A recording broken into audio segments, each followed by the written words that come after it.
Search for Truth 2, Lesson 3, Chart 3. Third Dispensation, Human Government. Noah's Covenant. After the flood, Noah's ark settled on Mount Ararat, about 500 miles from his home in Mesopotamia. Upon a cleansed earth, Noah's family began a new life. Wickedness and evil had been erased. Thus began the dispensation of human government. Because man's spirit was dead, he was forced to govern through the soul, the mind, the will, the emotions. Human intellect is incapable of such a task. Had his spirit been actively controlled by God's Spirit, man would have righteously ruled the world, but his death nature prevented that. Noah and his family left the ark, built an altar, and offered burnt sacrifices to the Lord. With his first act of worship, God was well pleased. After the sacrificial offering, God proposed a covenant between Noah and himself. A covenant is a mutual agreement or contract in force between individuals or nations. Through it, God promised that he would never again curse the ground or destroy all the inhabitants on the earth by floodwaters. God also established the law of capital punishment in Genesis 9, verses 4 through 6. But flesh with the life thereof, which is the blood thereof, shall ye not eat, and surely your blood of your lives will I require.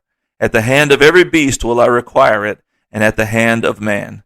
At the hand of every man's brother will I require the life of man. Whoso sheddeth man's blood, by man shall his blood be shed, for in the image of God made he man. To seal this covenant, God gave the sign of a rainbow. In return, man's duty was to be fruitful, multiply, and replenish the fruitful earth. Noah's three sons multiply. From Noah's three sons, Shem, Japheth, and Ham, the entire world was to be repopulated. To Shem were born 5 sons. Japheth had 7 sons, and Ham 4 sons. Curse and blessings divide Noah's family. As life began anew on the earth, Noah began farming. From the fruit of his vineyard he became intoxicated and lay naked in his tent. While in this shameful condition, his youngest son Ham failed to show proper respect by covering him. Rather, he mocked Noah's drunkenness.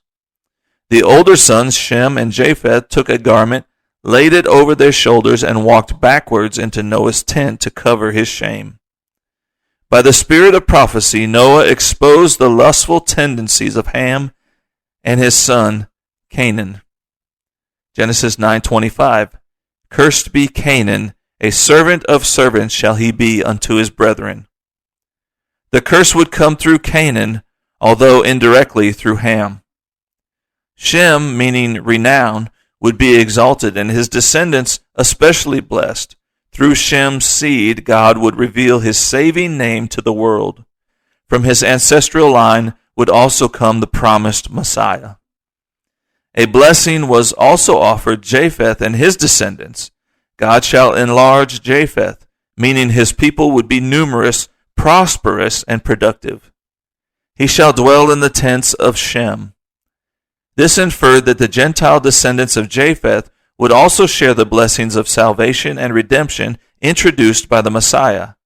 How thankful we should be that Christ's salvation plan has included every man, woman, boy, and girl.